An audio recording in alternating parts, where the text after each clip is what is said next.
What's good, everybody? It is your boy Chris Crowley with Desire for Iron Fitness.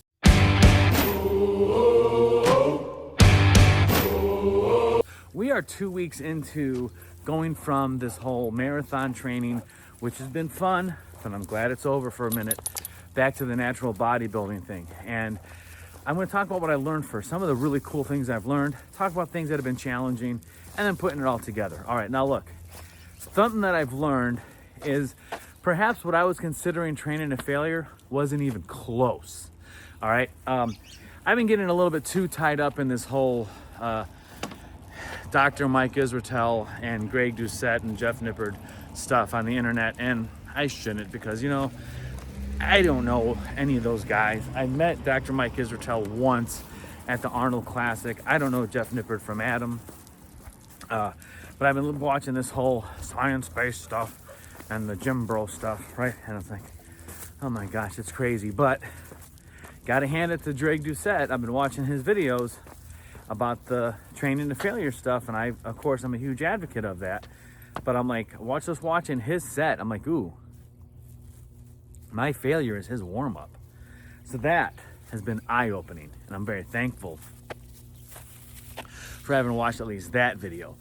As far as all the other videos where I'm basically doing the whole of my team Greg or on my team Mike Israetel or whatever, I'm like, okay, that's kind of silly. I shouldn't even bother being into that little almost gossip thing, right?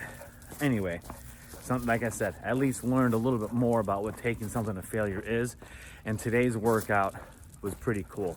I had to cut it short for time constraints, but that's neither here nor there. The sets that I took to failure were like, wow, this is an actual failure set. That was pretty cool. So that was eye-opening. Great stuff, great stuff. Now, some of the challenges, it's only been one, and that's just adhering to the diet at night. During the day is just fine. I mean, I'm at work, I'm not thinking about it. I have my little protein shake that I'll have. And sometimes I have to do it, you know, during my class time, whatever. It's a daggone protein shake. Throw some water in the mixer, shake up the stuff, drink it, bam.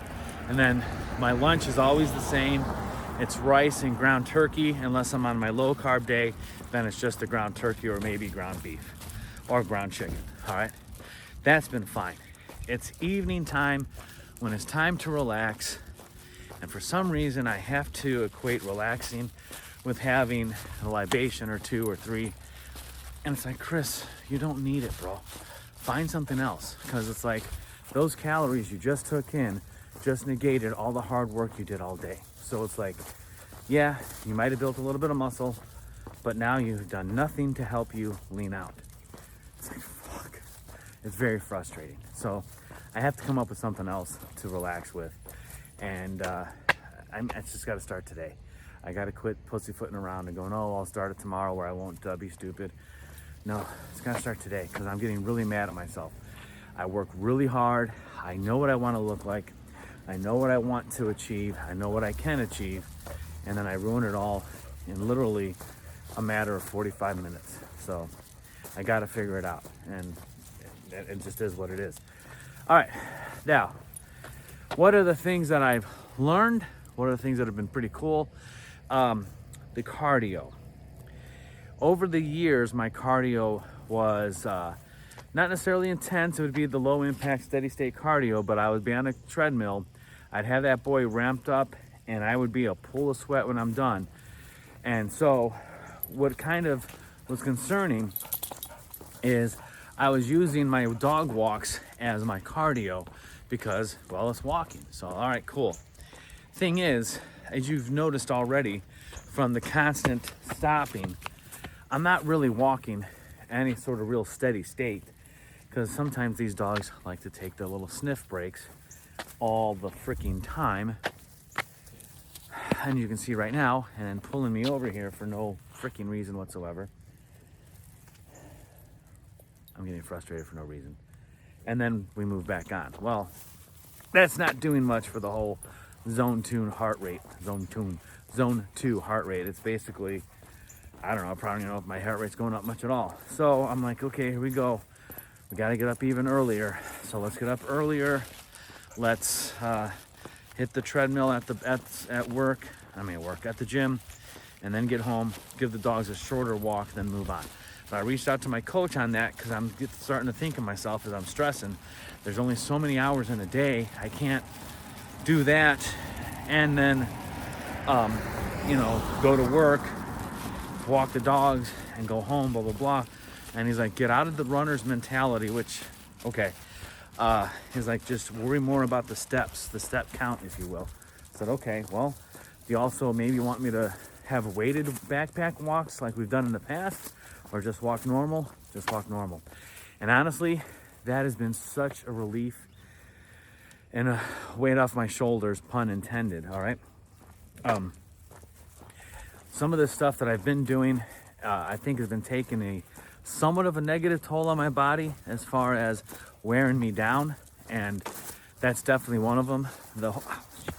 My calf just cramped up right there. The whole, the walking with the backpack on or the weighted vest and all that stuff.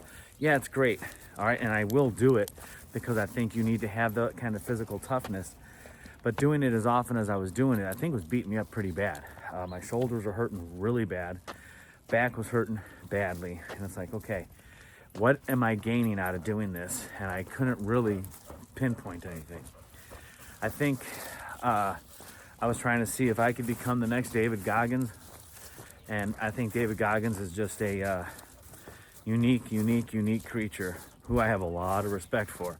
But I also fear that if I kept doing that type of training or that mentality to my body, what was going to happen as I get a little bit closer to 60 than I already am. All right, I got 9 years, but still, sooner or later you got to think about those types of things. And I'm like, yeah, all right.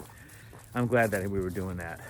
So where are we going forward with this? Well, as of today, I'm going to buy some herbal tea and in K-cups because I'm too lazy to boil a pot of coffee. And I'm going to use those as my things of relaxing. And if I have to help myself go to sleep, I'm going to take some Z-Quil or something. And that's it. From that point forward, that way I don't have those extra cravings or those extra stupid calories I don't need. Because it's not about the calories that I'm needing these things for. It's about the relaxation rituals. So the relaxation ritual has to change. And that's really it in a nutshell. All the other things are going to fall right into place. The intensity, oh my gosh. Thank God for that Greg Doucette video that I watched, because I'm like, ooh, that's what he's talking about with failure. It's like, okay, yeah, I wasn't even get 80% close to what he was doing. So that's been eye-opening. That's it, man. The kind of a short video, kind of a ramble, kind of a rant. I'll talk to you later. Bye.